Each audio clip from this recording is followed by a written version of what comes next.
Hi, it's Tina Sibley here, and welcome to part 2 of configuring your WordPress setup. At the end of part 1, we left you here where you just set up your homepage and published it. At the moment, however, if you go and have a little look-see to see what it looks like, you won't find it. There will be an error message saying that the page can't be found.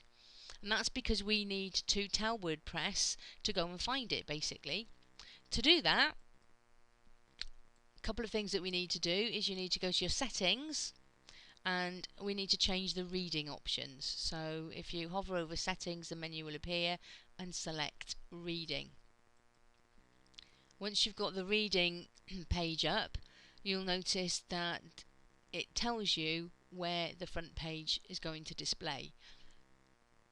It defaults to your latest posts, and as there are no latest posts now because we've just trashed them, that's why it gets confused and there's an error message if you try and have a look at your home page.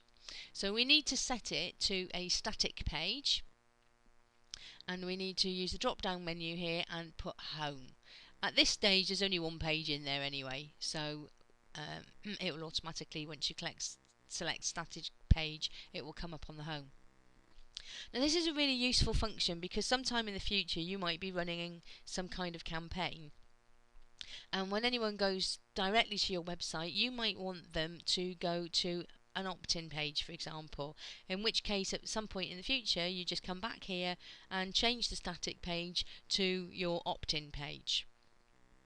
Remember, obviously, every time you change this to click on Save Changes.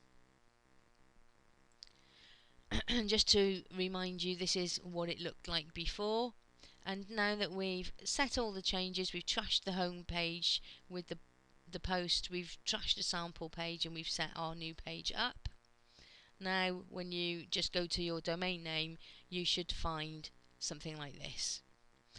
Now at the moment you've got an option on there for people to leave comments, because again WordPress is originally set up for blogging purposes where people interact.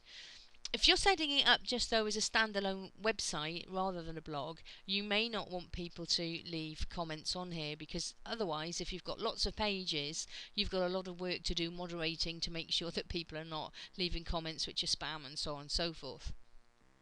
So it's a good idea on static web pages to get rid of this. To do that, you come over to your dashboard again and choose pages and choose your home page, and what we're going to do now is to get rid of those comments features.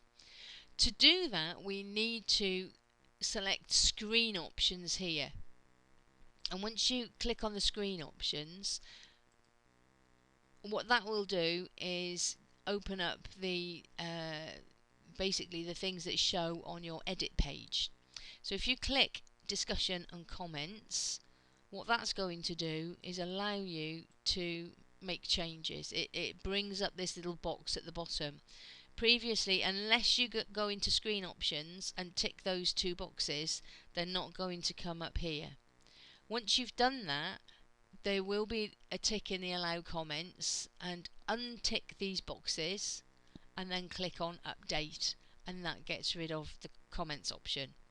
So when you now go to your home page, you'll see that it's a nice, simple, straightforward home page, no comments in there, and you're ready now to start looking at the design. So you've now got your WordPress account set up and it's all configured correctly, so the only thing that's left to do now is to change the design. So you'll probably want to set up a nice banner at the top. You'll want to get rid of the automatic ones that are here, set up your menu, set up the look of it, the colours. Maybe you might want to have something over here in the right hand side as a capture form to collect people's email addresses, and basically it's all about now making your site look totally unique, and that will be covered in the next series of videos, so I look forward to seeing you then.